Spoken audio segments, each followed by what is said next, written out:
Good evening. I'd like to call to order the Paramount Planning Commission, June 4th, 2025. Please rise and join me in the Pledge of Allegiance. Ready? Begin. I pledge allegiance to the flag of the United States of America and to the republic for which it stands, one nation, under God, indivisible, with liberty and justice for all.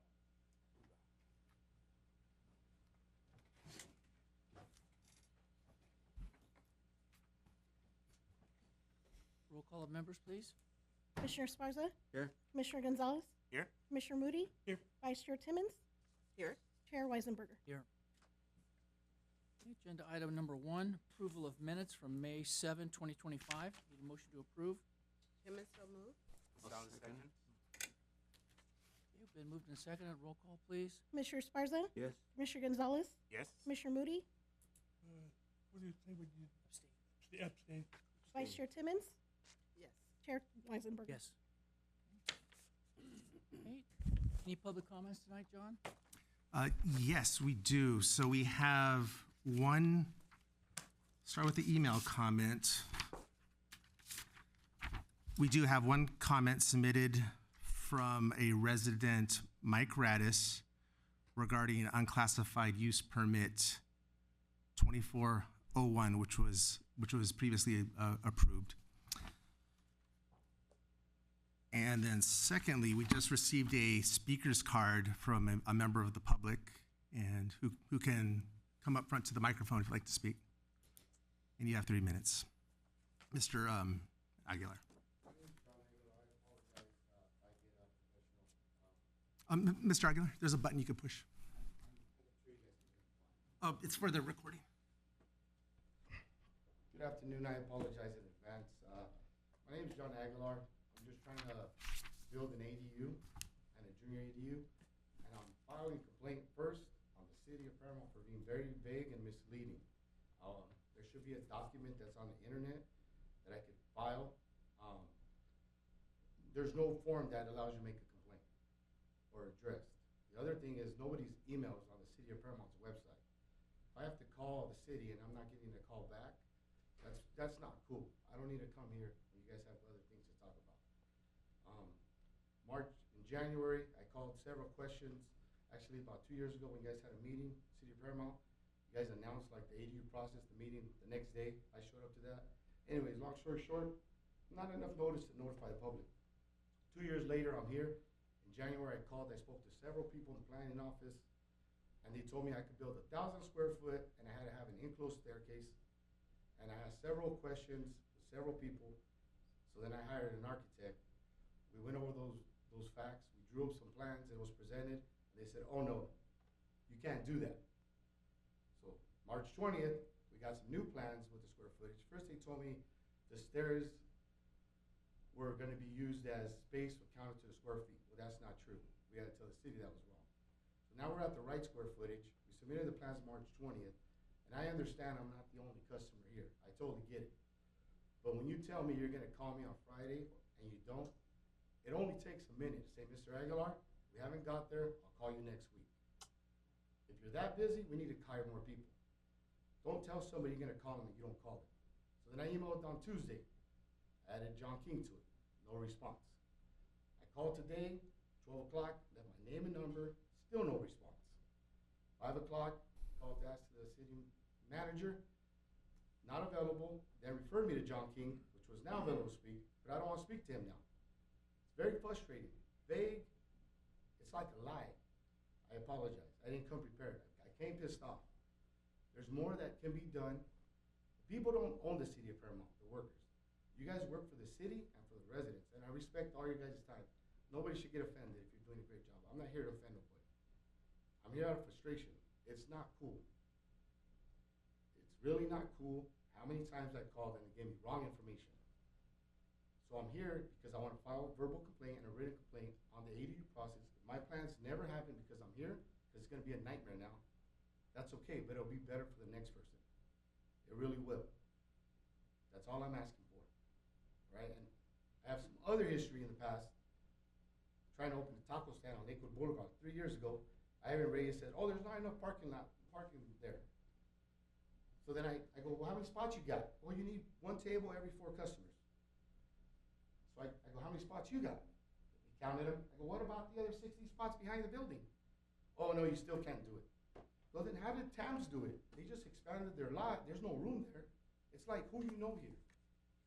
Mafia. It really Mr. is. Chair, the 3 minutes has passed. At your discretion, you could give more. Perfect. He can give more time. I just want It the is email discretion. from somebody. I don't need more time. I'll do better at it in writing. I really appreciate everybody's time here and what you guys do, because you guys are stepping up way above society. I just want the process on how to file a complaint, to whose email, so it can be heard. That's all I want. My email's there, respond to me. But something needs to be, you guys need, not you guys, somebody needs to do better at what they're doing, because it's really sad. Thank you all for your time. Thank you, Mr. Aguilar.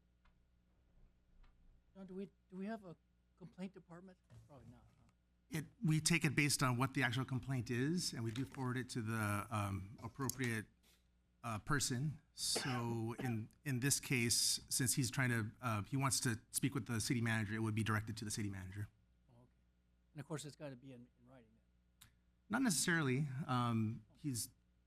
He called asking for a call back, I believe, but he did express right now that he would like to submit his complaint in writing. We're happy to accept that and pass it on. When just a question myself. If a person has questions about ADU with plans and things like that, I know we can't probably do one-on-one type stuff, but I know if I were to want to build an ADU, I wouldn't know where to even start. Do we have any type of like a beginner's handbook or anything like that? We actually do. Well, as you know, it's a very complicated topic, and unfortunately, the state keeps passing more law that makes it an ever more complex topic. And staff does try to keep on top of it. And but he is right. There, in terms of staff resources, sometimes when there are, there's kind of peaks and valleys, and when there are peaks and limited staff, it's not always ideal. But yes, and we are trying to provide more, and I think that's, we have a new assistant director who's going to be very helpful with getting the information we do have and packaging it a little better. We could always do better. Yeah, so late last year, didn't we begin a program where people could apply online? Is that not in effect? That is, so we do have an array of online resources, but we do always encourage folks to, and they do submit. So we are reviewing some plans, and actually our, one of our planners is actually reviewing and should have comments back tomorrow, is my understanding. Yeah, I think even outside of this case, it's always a good idea, especially when a complaint is relevant, to have the courtesy and get back to them. Yes. Even if we're a little behind now, but still get back to them. Yes, we agree. Okay, so that's it for the public comments? That is it, yes. Okay, good. Let's go to our new business then, agenda item number 2. This is a conditional use permit number 980, a request by Anastasios Sotriopoulos wholesalers for outdoor storage of restaurant supplies in shipping containers in a designated area at 15130 Illinois Avenue in the M2 Heavy Manufacturing Zone. This project is a Class 1 exemption, Class 1 categorical exemption pursuant to Article 19, Section 15301 of the CEQA guidelines. We have a report? Yes, so we do have an application. We do. It's one conditional use permit this evening. This is a wholesale business, and they're just south of Village Park. With, as you know, with outdoor storage, there is a code section for outdoor storage, but it does have a limited amount of outdoor storage, and it does have to be screened from the public right of way. And Associate Planner Ivan Reyes will give the details how that will be accomplished. Thank you, John. Good evening, Honorable Chair, members of the Commission. The item before you is conditional use permit number 980. So this is a request for outdoor storage of shipping containers in a designated area. AGS Wholesalers is the business operating out of this property at 15130 Illinois Avenue. This is located in the M2 Heavy Manufacturing Zone. The property measures 15,000 square feet, and the building itself is 7,545 Now, on the right-hand side is a street view of the business itself. And it's also worth mentioning that this business used to operate in a neighboring city of Compton, and they have since moved here quite a few years ago. And now they're here to for the request for the outdoor storage. And just to give you some background on the certain development standards for this specific proposal, Section 17.36040 of the Paramount Municipal Code, it requires that a conditional use permit for outdoor storage is required. Now, there are some certain criteria for this. For example, the outdoor storage area cannot exceed 25% of the site. There are some screening requirements. Essentially, this is to conceal the outdoor storage so it's not visible from public view, from the street side or just pretty much the surrounding area. Specific to placement of containers, shipping containers, they should not interfere with any required off-street parking or driveway areas. And I will go into detail with this proposal on how that looks like. And the last thing is containers and materials cannot be stacked. So it cannot exceed a certain height, and it cannot be just on top of each other. Now, moving forward with AGS Wholesalers, this is a business that specializes in inventory of restaurant supplies. Just to give you some examples, like cookware, utensils, tableware, disposables, just anything specific for the food service businesses. Essentially, there's one employee, which is the owner, so it's just a one-man show who essentially handles the deliveries and intakes of this type of merchandise. The hours of operation are Monday through Friday from 7 a.m. to 5 p.m. And then on the left-hand side is kind of just a generic example of what these utensils and supplies are. Here's a satellite view of the property itself. The red outline indicates the property line for this property. The hash area there on the map is the proposed outdoor storage area.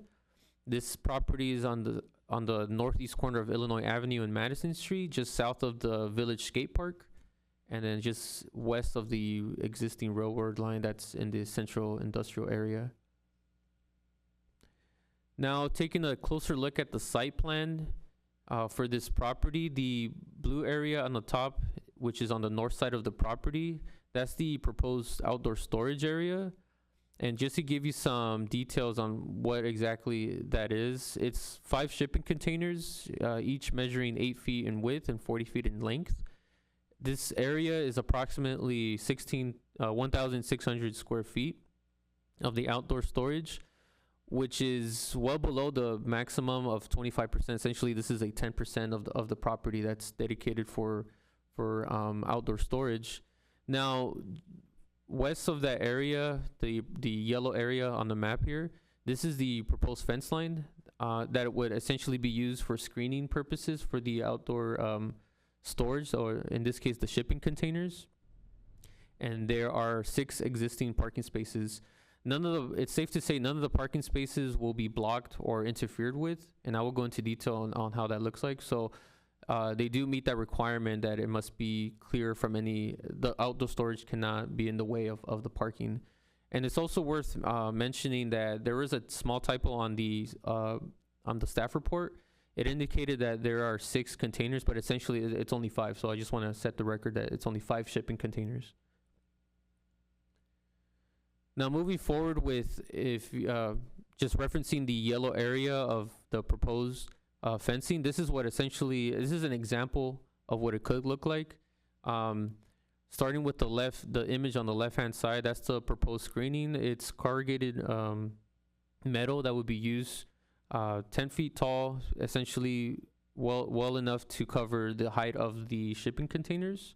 And there would be a mix of sliding doors and like doors with hinges that the applicant is proposing.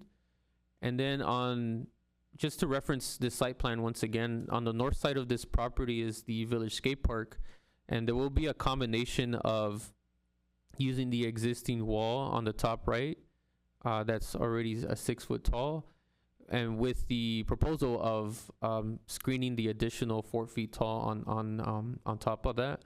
So it's something that we would examine closely as they get closer to the building and safety division to obtain permits. This is at the time of the site visit, this is what essentially the property looks like. And it's worth mentioning that none of this merchandise that you see here, as you can see, some of it is covering the parking spaces, some of it is just wood pallets that are covered. This will all be removed. That's part of the conditions. So on the right side is the photo of the shipping container. Essentially, all the merchandise will be stored just inside this shipping container, and none of this merchandise or these articles will be allowed to be stored anywhere outside of that, especially in the driveways and the parking. So the business is in the appropriate manufacturing zone. It is compatible with the surrounding businesses. The location is adequate in size. There are 6 existing parking spaces, including one with American with Disabilities Act parking space. And then just to highlight again, part of the conditions of approval is complying with Section 1736, which sets the standards for the concealment and any type of development standards for the outdoor storage. There's also several property maintenance with the requests for conditions, such as removing graffiti, cleaning up the landscaping that's off of Illinois Avenue. That would also be addressed before if this item gets approved. And then also just highlighting again the screening, which is really important. This would be fully screened, the outdoor storage containers, so it would not be visible from any side of public right-of-ways. So with that, it is recommended to adopt resolution number PC 25015, approving conditional use permit number 980, subject to the conditions of approval in this resolution. This concludes my presentation, but I'm happy to answer any questions. Thank you, Ivan. Any questions? I don't really have a question. I just wanted to make a comment. That's a large area for one person to maintain. So there's no other employees. You just said it's only going to be one. Yes, essentially, the business owner is actually in the audience as well. But yeah, essentially, this is kind of just a one-man operation. May I ask a question? So is this just storage, or is this a wholesale outfit? It's essentially just the storage of all these materials, and they pretty much get orders from different food service restaurants, and then they deliver to these in the region. Thank you. Do you have a picture of the building and the street itself? Yeah, so this is the photo I have here on the street The side. only photo you have? Um, Because I've known we've approved containers in other areas, whereas they start storing containers outside on the streets. And that's why I asked that question, especially one on Texaco, where we approved 26 and all of a sudden they had 40 of them. Mm. So that's why I asked the question. He's only going to have 5. yeah, it would be limited to 5, and essentially keeping the outdoor storage to 10%. There was a condition on the report that if any modification to that, we would bring it back for review. For that. All right. Questions? Okay, let's open the public hearing portion of our meeting. Any testimony tonight, John? None submitted. I don't know if the applicant would like to say a few words. It's up to you.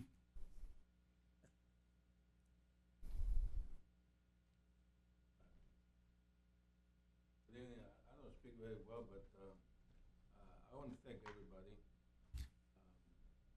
Sir, if you could get closer to the microphone. It took me a long time to do that. I worked very hard since I came here to the United States. And that facility really helps me to improve my business and make the purchases a lot better so I can be able to make a little bit more money to survive. That's the whole purpose. To when something the companies offer, then I have the ability to store it and resell it. And I appreciate everybody's very impressed with what you guys do. I never, all the years I'm here in the United States, I never visit anything like that, and I'm very impressed. You know. And I will do my best to keep the place clean, and all the rules, the regulations you guys have, it, I will try to make the best to make it work. Again, thank everybody who helped me to put the things together. I really appreciate it. That's all I have to say. Thank you very much. Thank you, sir, Thank you. very much. Okay, very well then. Let's, need a motion then to close the public hearing portion. I'll make a motion to close the public hearing. Gonzalez seconds. Okay, it's been moved and seconded. Roll call, please. Commissioner Sparza, Yes. Commissioner Gonzalez, Yes. Commissioner Moody, Yes. Vice Chair Timmons, Yes. Chair Weisenberger. Yes. Okay, then we need a motion then to adopt Planning Commission Resolution Number, well, PC 25015, approving this request by AGS Wholesalers for outdoor storage units. Timmons, so moved. Gonzalez seconds. Okay, then moved and seconded. Roll call, please. Commissioner Sparza, Yes. Commissioner Gonzalez, Yes. Commissioner Moody, Yes. Vice Chair Timmons, Yes. Chair Weisenberger. Yes. Okay. Agenda item number 3. Zoning ordinance text amendment number 36. A recommendation for the city council of the city of Paramount to approve an ordinance approving garage, estate, and yard sale regulations in residential zones and legal non-conforming residential properties. This project is exempt from California Environmental Quality Act pursuant to CEQA Guidelines Section 15061, and so on. Okay. So we have a staff report? Yes, I'm happy to be giving this presentation. It's a very particular subject, yard sales, garage sales, which is important to the Paramount community. Just a couple photos. As you know, through beginning of time, probably folks were selling and bartering and kind of giving away things. So we've had some rules on the books. Most recently, 1990, they kind of been updated through time, but it's been a while since an update. So 1990, there was an ordinance 787, and these kinds of regulations for the home sales, garage sales, yard sales were not in the zoning part of the code, but in a different part of the code, the business license regulations. So Title 5 kind of seemed like an odd place for these home regulations for home sales. So fast forward to November of last year, as you'll recall, we had a couple presentations leading up to it, but there was a ballot measure before the Paramount voters, Paramount citizens who vote. November 2024, the voters opted to approve Measure LR.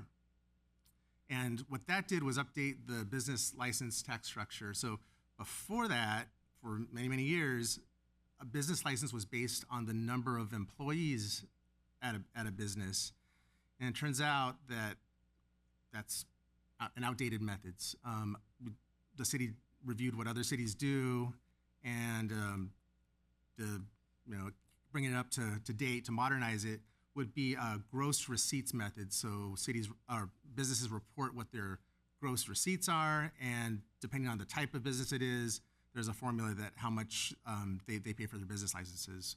So voters approved that. It's now on the books. It was effective earlier in 2025. But by passing that measure and changing things around, that wiped out the yard sale regulations.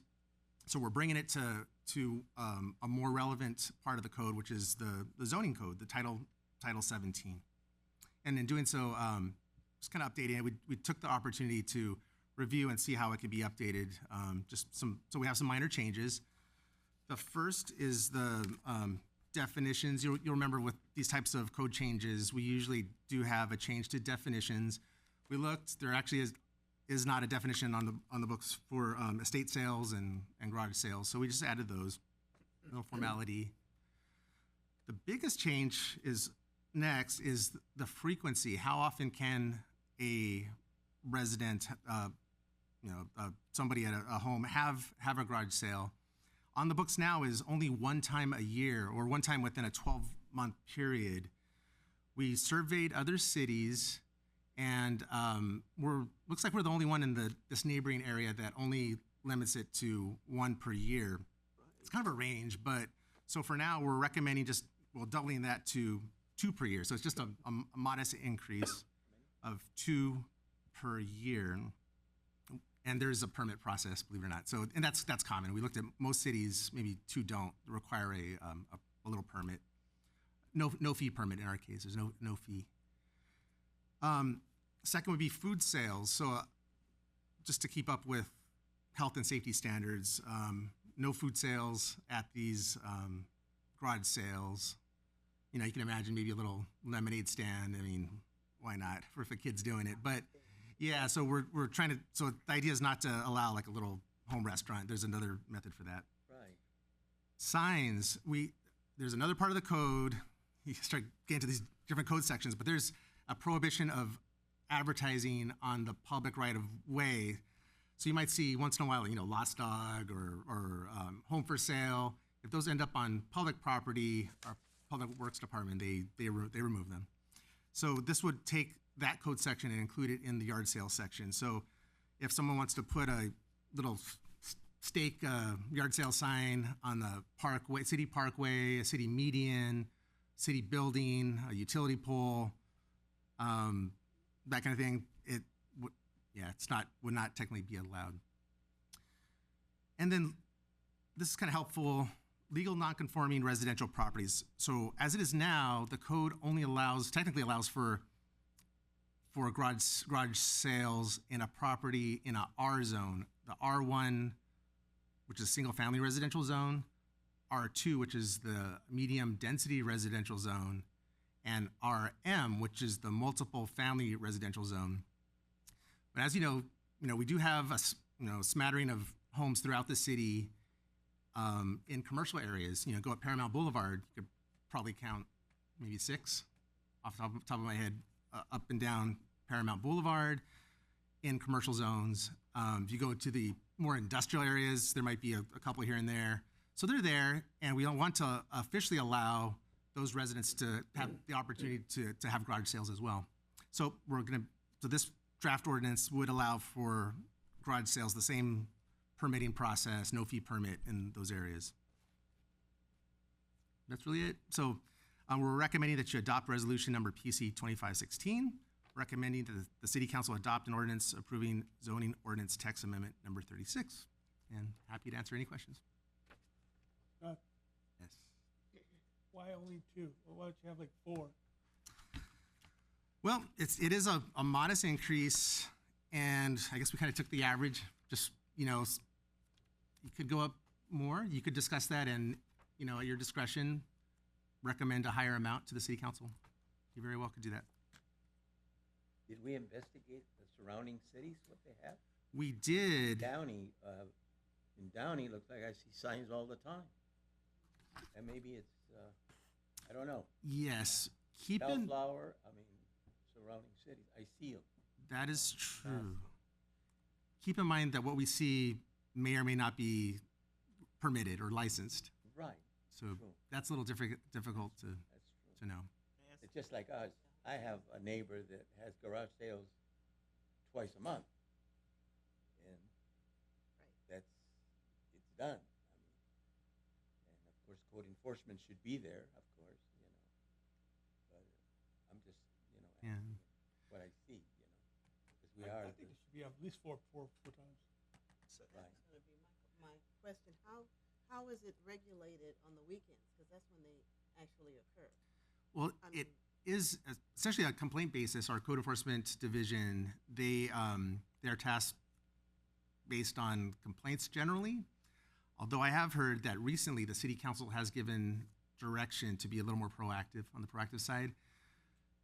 But keep in mind, there's a difference between, this would typically be a home-based business, and there is some discretion on when it's an issue. I mean, if it becomes problematic, if it's a reoccurring business, or if it's once in a while, just go to City Hall, get a permit. So they are tracking to the best they can. They meaning code enforcement. So I like the two in a 12-month period, because it does become a home business. Two questions: is there a consequence when you see signs advertising a yard sale? And two, more of a comment: instead of, why not offer an applicant to advertise in the city website? To something like that. I could pass the suggestion along, but from my knowledge, brick and mortar businesses do not get the benefit of advertisement. We do have a standalone city website, the Explore Paramount, which is geared toward businesses, but it's usually within a particular program, one program or another. And I would also say with the advertising, once you open advertising sometimes to one type of yard sale, then you raise the question of what other ones you might open it up to. So sometimes it's easier to not open up that option and have that issue. It came out easy, but I really dislike the signs around the poles, utility poles, and that's typically how I see yard sale or garage sale advertised. Mm-hmm. Things are changing with I want to say Craigslist. I don't know if Craigslist is still the place, but similar. Folks posting, there's community pages on social media. Right, yeah. Because, of course, you say food sales, right? And ice cream sales. And we passed some time back regarding that they had to have permit as long as they were stabilized, right? In an area. Okay. After COVID came and everything was like, let everything loose. And there still is. You go to any school when they're coming out, there's sales all over the place. There's people that are selling ice cream. They're selling all kinds of stuff. Corn on the cob, this and that. No code enforcement. So that's what I'm saying. That's what I'm bringing up. I mean, just to bring it up, see if we could touch with code enforcement. I've called it in. Yes. And they said, well, you know how it was before and this and that. I said, I know that. I just let it go now. Well, definitely share those concerns. Yes, I have been seeing those myself. But one other thing to point out is the state did change the regulations where cities cannot cite. It's more of a administrative citation versus there's a very limited, and I apologize, my knowledge is not quite there, but the state limits the what you can fine for that amount. So to some, it's basically the cost of doing business to just pay the fine. That's right, and that's what's happening. The state is, letting this happen. So So you can't stop them. You can to a limited extent, but from what I'm hearing, it's very difficult. They're back the next day, or somewhere else. So They are. I see that. Like, take their card? there's limits to confiscating a cart. I don't believe that's possible anymore. Anymore like we used to before. Oh, yeah. I've seen it. They did it right in front of my house. Did they? Yeah, they left the guy standing there, put his cart on the trailer, and took off. And the guy standing. Oh. Those are probably thieves. But the mobile sales and the food vendors, those types of things, are going to be a right. different issue than someone in their home either continually having a yard sale or trying to have that be a business where they sell out of their home versus yard sale. So the enforcement and everything, we'd look at those two things differently. I hope this gets out to the community because on Garfield, just before we get to Jackson, there are 3 houses. They have a yard sale every weekend. Every weekend. So, and it's almost like the picture that you showed where they have like a little tent and everything. Did you get it from there? No, just kidding. Well, Those that's my are neighbor. those were taken from code enforcement records. So, interestingly enough, So Right. Serious. And then They now in the do. schools, they have competition. There's one over in this one side, one the north side, south side. You know, they're all coming in now because they do sell quite a bit. Let me tell you, so the during kids are ready. They have their money. during the permit process, that's something you explain to the applicant that no signs and only twice in the 12-month period. That's all part of what is covered with it. I would say I believe so, and the reason I say that is it's actually handled by the front counter folks, customer service division of the finance department, and the permit is actually an online process now. Just one more question, though. In Yes. that same vein, we were talking about customers knowing our residents. How will they know? I have seen the city put out social media posts of, did you know you need to have a yard sale permit for yard sales? And of course, there's like 30 comments. That's outrageous, but it is common practice for cities. But it would And we- be nice to be proactive for the city to put out something to advise residents, just so that they know before they do what they shouldn't do. That's true. We, Just we like do more, tac- yes. just Yeah, like taco stand. like a little, sheet or something, so that residents know Yes, taco stands. what how regular, especially since it's going to be different. Where it says you can have two now. Excellent idea. So we'll get with the finance department, that's the lead department for that, and the communications team, and they can package something together. Thanks. John, I did notice also that you didn't mention it, but I just want to verify. Say a person's already had their two yard sales for the year, and then you've got the homeowner passes away, then they could have an estate sale on top of that if they request one, huh? That- Just as long as they're following the other rules and it's stuff that was in the house and all that. That's right. That was one of the updates in the 80s or 90s, and we're just carrying that along. Okay, good. Good deal. All right, let's open the public hearing portion then for this agenda item. Have we got any testimony tonight on this? No, we don't. No? Okay. Then we need to close the public hearing, need a motion. And so moved. Gonzalez second. Okay, it's been moved and seconded. Roll call, please. Commissioner Sparza, Yes. Commissioner Gonzalez, Yes. Commissioner Moody, Yes. Vice Chair Timmons, Yes. Chair Weisenberg. Yes. Okay, then we need a motion then.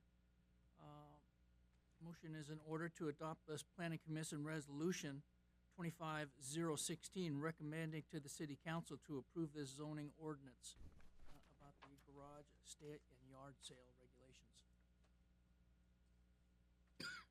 Gonzalez moves to adopt. I'll second it.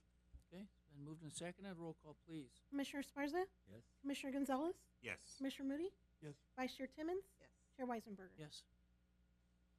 Okay, agenda item number 4 then, oral report, city council actions. Yes, so we had 2 meetings since we last met. Have just a few updates. Management analyst Sol Bejarano in the back working the audiovisual. She's had a busy month with the city council. Earlier in the month, she one of her assignments is she's basically our housing expert here, and with the grant we get from HUD, we do a 5-year plan that Sol's in charge of, and then we do a 1-year action plan how to spend that money. Almost $2 million. Is that right, Sol? Close to $2 million. A little bit less. So the city council adopted that plan, and from there we're sending it off to HUD, and hopefully they review and approve our plan. We also did our annual general plan progress report. Well, let me get back to Sol. So I'm going to jump forward to the next meeting. Sol's been, as you know, the public art master plan, which you reviewed. That's really exciting. The city council was very excited and very pleased with the results of Sol's hard work. So they did 2 things. They adopted the public art master plan. So now we have a master plan, and there aren't many cities that have that. So we're very proud. So congratulations, Sol, on getting that to the finish line and showing the leadership of you and this city and the city council and the planning commission, of course.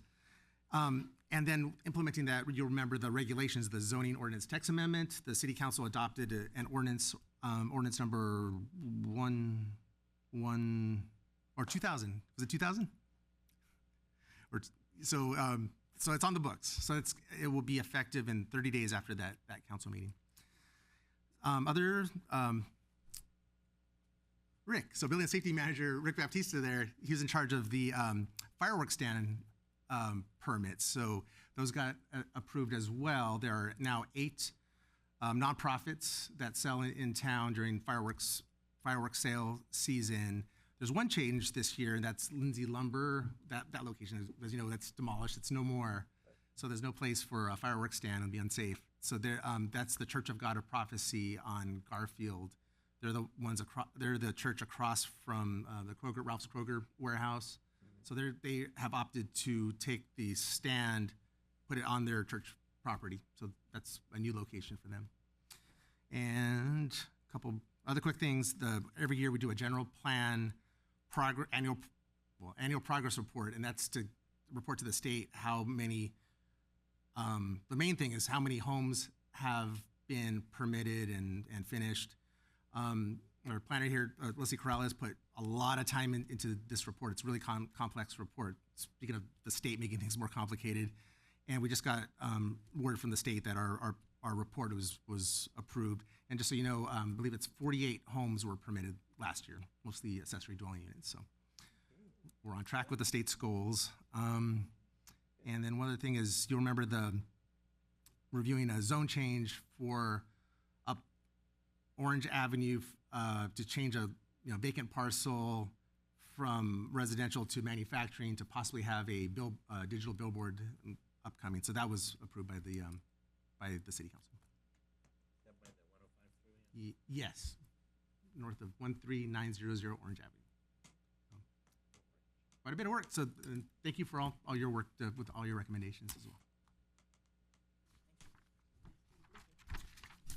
We all have. Okay, let's move to agenda item number 5, our comments. Anything from our city attorney? No comment tonight. No comments. Commissioners? Any comments? How about staff? Yes. Well, a couple announcements. I think we all met, but I would like to formally introduce our new assistant. We have a new, maybe I should start with this. We have a new name for our departments. I'm sorry. Instead of the planning department, we're the planning and building department, more accurately reflecting what we are and who we are and what we do. So planning and building. We have a building division and planning division, building and safety and planning. So they're merged. So with that, we have a new assistant planning and building director, Monica Rodriguez. And just to read a little bit about Monica, she's a urban and regional planning professional with a bachelor's degree from Cal Poly Pomona. Happy to say all our planners have some time at Cal Poly Pomona, or will be. We have one newbie over here. Her experience includes working collaboratively with various municipalities, including Norwalk and Montebello. She's also worked for Colton and San Bernardino County, and most recently the city of Garden Grove in Orange County. Monica enjoys an active lifestyle. She likes to hike. She goes to amusement parks. She's on those roller coasters, spending time with her family. She has two boys, and they play sports, so she's out there cheering them along. So I want to give applause to Monica. Thank you. I appreciate it. It's a pleasure to be here, and I'm looking forward to working with the Paramount team. So thank you. Already making her mark. And I have some other news, kind of one of those mixed emotions kind of things. So our planning intern, Abigail Urquiza, she's going to be leaving us. She has a great new opportunity with the city of La Mirada. She's going to be the planning technician over there. And she's still going to school, but she's doing it all. So she's been a huge help. She's ready to take it to the next step. So, Abigail.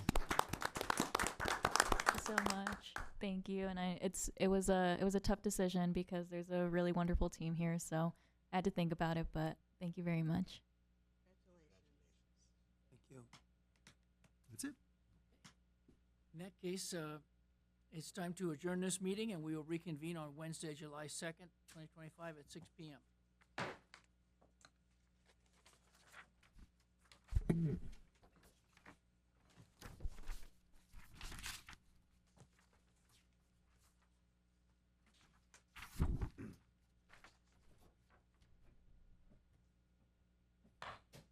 Call to order the Paramount Development Review Board.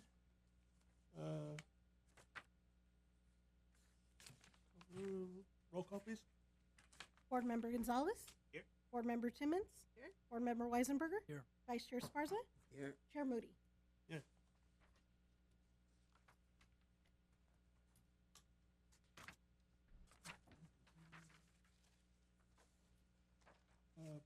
Approval of the minutes of May 7th. Esparza will approve the minutes of May 7th. Solid second? Okay. Board Member Gonzalez. Yes. Board Member Timmons. Yes. Board Member Weisenberger. Yes. Vice Chair Esparza. Yes. Chair Moody. Abstain. Okay, public comments? We have no public comments. No comments. Reports? Yes, we have a little report, just a kind of a wrap-up report of the al fresco dining program, outdoor dining. So, born during COVID, hate to kind of bring back these memories, but here's some photos from the COVID years. This is probably 2020. In an effort, the city council's effort to be supportive to small businesses, and in this case, restaurants, they quickly adopted some rules to allow for outdoor dining, some temporary outdoor dining setups. And some photos here. So you can see at the top, that's Casa Adelita. Then we have to the right of that, not far from City Hall, El Perihuete. And at the bottom is Casa Camino. Casa Camino was kind of interesting because that was on the sidewalk. And so the city put the K-rail, the protective concrete barrier on the street, and we had an artist paint it. So if you remember, he was painted for a long time. It was kind of like an ongoing show. Really great guy, great show. And so we were supporting the artists, we were supporting the restaurants. And from there, COVID kind of went away. So the city council opted to use some federal funds to help out some businesses move forward with a permanent outdoor seating area. So there were 4 on board. Here's just 3 examples under construction. At the top, Casa Camino. The bottom left, Pica Tortas Ahogadas. That's on Rosecrans and Orizaba. And then Casa Adelita. And also is El Tapatio Restaurant and Grill at Rosecrans and Garfield. At no cost to the business owners. So really good deal for them. Start off with the before photo of this one, Casa Adelita. And this is, at the left is looking from the alley, or on their property, but kind of looking south toward Alondra Boulevard. And at the right is just another view, staying in the alley, looking at the restaurant. That's the before. And then here's the after. So you have the cover, some nice plantings, a nice planter, and then some surrounding little landscape treatments. And they have heaters in there too, so for the winter months, you could still go out and be comfortable. So just in time for summer months too. Casa Camino, so here's how it looks, how it looked before. So this is kind of in between the temporary dining on the sidewalk and what we have now. And what we have now is the next slide, voila. So some festive colors, you got that nice pink, and more of a canvas awning and string lights, and yeah, very festive. I know you could see it, but the floor has a pattern painted on there, which is a nice touch. And then I mentioned El Tapatio. These business owners are really happy, and this owner, she's really ecstatic about the change. So she had that pop-up tarp, and now it's these permanent posts, and they go really far down. Was it 6 feet down, or I'm sorry? About 8 feet. 8 feet down. So they're not going anywhere. And you can see the colorful tables that are out there. And then Pica before and after. So there it is. This is similar to the one at Casa Gamino. No, I'm sorry, Casa Adelita. So they are available if you are regulars at these restaurants, asked to sit outside, and it really is a nice experience with the open air and people watching. And there's our inspector in the background. It's the Inspector Dan back there. That's it. So thank you for your support for our small businesses as well. Yes. You say all of those were paid by federal funds, huh? They were. So you remember the administration had some nice funding, Recovery Act, the American Recovery Act funds that were sent to the state, counties, and cities, and with our discretion. So the idea was to help individuals or businesses, small businesses, get back up on their feet, and that's how the money was spent. Right. Yeah, it is nice. 'Cause a lot of those restaurants really support the city too. They do. That is true. A lot of those four. But they leave Agreed. them. Okay, any questions for the staff? Nope. Okay, any comments from the board members? No? Nope. Not me. All right, before we adjourn, I think, the art stuff's great, but we're gonna stay away from the broad stuff or brass. Seems like we're having big problems with the brass. It's unfortunate, but that is very true. So for plaques are unfortunately getting stolen. Maybe that's the first wave, and now we're finding, we've made the news, but not in a good way, for some of the sculptures being hacked or mutilated and removed. Removed, that's So there was an announcement made at the Memorial Day, that was. yeah, that they recovered the stolen stuff. Is that right, John? Yes, and now it's a question if and how it can be reattached, or go back to the drawing board and find another way to forge. Well, luckily the moldings are still somewhere. It's still available, so we could You it can be weld remolded. that stuff. And they caught the bad guys too? I'm not sure of. I haven't heard about arrests. Okay, gonna adjourn the meeting till July 2nd on Wednesday at 6 p.m.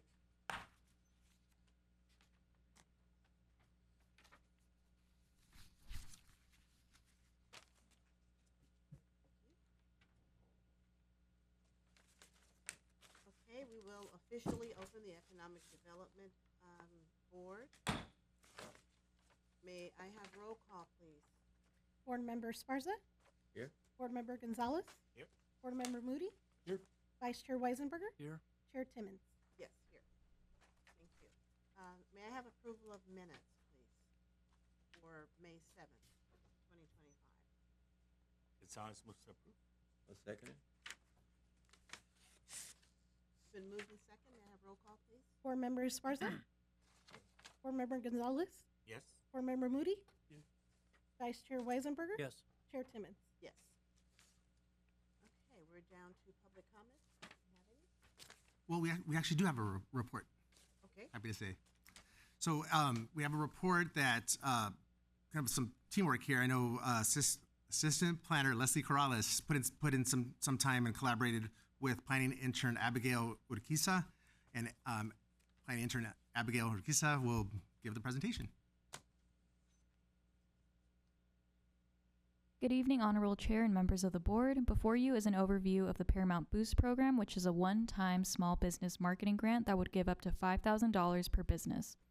The total grant amount is $95,000, and it is available to businesses on a first-come, first-served basis. Thus far, we have 17 out of 19 pre-approved businesses, which could total up to $80,000 of the available funds. Businesses are encouraged to apply to establish a waitlist for any remaining funds, and the grant can be used for menus, signage, promo videos, digital and print marketing such as website redesign and business cards. and this program is prioritized by City Council to assist small businesses in Paramount and promote local business retention, which began on May 2nd, 2025. So in order to be eligible, applying businesses must have an active Paramount business license, have a physical business location within Paramount, so home-based businesses would not be allowed, have 25 or fewer employees, have $250,000 or less in annual gross receipts, and they cannot have any open code enforcement cases. The process of applying begins with the applicant filling out an online form and providing personal and business information. To the left, we have an image of the grant programs page where businesses can apply. Next, a committee made up of city staff members from different departments and the Chamber of Commerce review applications to ensure that they meet eligibility requirements and proposals. After that, the applicant receives preliminary approval for the grant, and then the applicant must provide quotes and invoices as well as proof of purchase and installment. Finally, the applicant is reimbursed and can receive a maximum of $5,000. And so the planning and building department becomes involved by reviewing businesses' wall signs, window decals, and feather flags. And in addition, permit fees are waived under the grant program. For more information, we encourage business owners to visit our Explore Paramount page for small business assistance program information. And you can also contact the program specialist, Andres Gonzalez. This concludes my presentation, and I'm happy to answer any questions. Thank you, Abigail. That was a great report. Any questions? How many applicants do you already have? 17 out of 19. These slots left. Pretty good. Got two left. Why wouldn't you? Any other questions? Yeah, really. Thank you. Thank you. We're down to comments. Do we have any comments? No, we don't have any comments. What about from the board? Okay, since there no further business, this meeting will adjourn until July 2nd, 2025.